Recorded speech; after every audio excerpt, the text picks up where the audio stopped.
ಇವತ್ತಿನ ವಿಡಿಯೋದಲ್ಲಿ ನಾವು ನೋಡುವ ಆ, ಈ ಬೆಟಾ ಫಿಶ್ ಪ್ರೆಗ್ನೆಂಟ್ ಹೌದಾ ಇಲ್ವಾ, ಅದರ ಹೊಟ್ಟೆಯಲ್ಲಿ ಮರಿಗಳಿದೆಯೋ ಇಲ್ವೋ ಎಂಬುದಾಗಿ ಯಾವ ರೀತಿಯಲ್ಲಿ ಫೈಂಡ್ ಔಟ್ ಮಾಡೋದು ಎಂಬುದಾಗಿ ನಾವು ನೋಡುವ. ಮೊದಲನೇದಾಗಿ ಮೀನಿನ ಹೊಟ್ಟೆಯು ಅದು ಉಬ್ಬಿರ್ತದೆ. ಎರಡನೇದಾಗಿ ಅದರ ಬಾಡಿಯಲ್ಲಿ ಲೈನ್ಸ್ಗಳನ್ನು ನೀವು ಕಾಣ್ಬೋದು, ನೇರ ಲೈನ್ಸ್ ನೋಡಿ ಈ ರೀತಿಯಾಗಿ.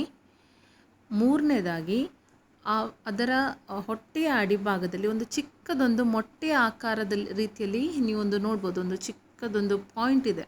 ಈ ಎಲ್ಲ ಗುಣಲಕ್ಷಣಗಳು ನಾವು ಮೀನಲ್ಲಿ ನೋಡಿದರೆ ಒಂದು ಅದರ ಹೊಟ್ಟೆ ಉಬ್ಬಿದ ಆಕಾರದಲ್ಲಿರ್ತದೆ. ಎರಡನೇದಾಗಿ ಲೈನ್ಸ್ಗಳು. ಮೂರನೇದಾಗಿ ಅದರ ಹೊಟ್ಟೆಯ ಅಡಿಭಾಗದಲ್ಲಿ ಒಂದು ಮೊಟ್ಟೆಯ ಆಕಾರದ ಒಂದು ಚಿಕ್ಕದೊಂದು ಪಾಯಿಂಟ್ ಇರ್ತದೆ. ಸೊ ಈ ಎಲ್ಲ ವಿಶೇಷತೆಗಳು, ಈ ಎಲ್ಲ ಗುಣಲಕ್ಷಣಗಳು ಆ ಒಂದು ಮೀನಲ್ಲಿದ್ದರೆ ಇದರ ಅರ್ಥ ಮೀನಿನ ಹೊಟ್ಟೆಯಲ್ಲಿ ಮೊಟ್ಟೆಗಳಿವೆ ಎಂಬುದಾಗಿ ನಾವು ತಿಳಿದುಕೊಳ್ಬೋದು.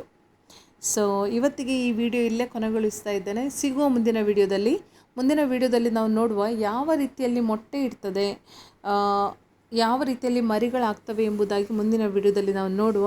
ಅಲ್ಲಿವರೆಗೆ ಕೀಪ್ ವಾಚಿಂಗ್. ಬಾಯ್, ಟೇಕ್ ಕೇರ್.